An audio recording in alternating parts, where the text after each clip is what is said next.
We want justice, we want justice, we want کہ ہم پچھلے 20 سالوں سے محکمہ ایجوکیشن میں بہت سے سویپر نائٹ ٹیکیٹر واٹر مین کام کر رہے ہیں، میگر ویجز پر کام کر رہے ہیں. پھر 2008 میں ہمارے حق میں ایک ایس آر او بنا تھا جس میں کنڈیشن رکھی گئی تھی کہ 50% کوٹا ایز پر کلاس 4 سی پی ڈبلیو کو دیا جائے گا. پھر اس کے بعد 2013 میں ایک ڈی پی سی ہوئی تھی، اس کے بعد وہ ڈی پی سی نہیں ہو رہی ہے.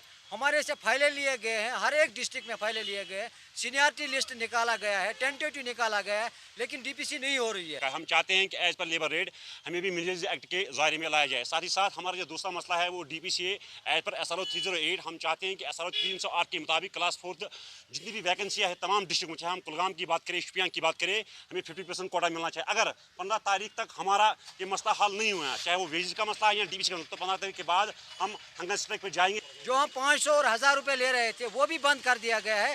وہ بولتے ہیں، محکمہ ہمیں بولتا ہے آپ کو ہم ویجز کے حساب سے تنخواہ دے دیں گے. اسی سلسلے میں ہم نے یہ پروگرام رکھا تھا کہ فل فور کنٹیجنٹ پیڑوں کے حق میں منیمم ویج ایکٹ لاگو کیا جائے.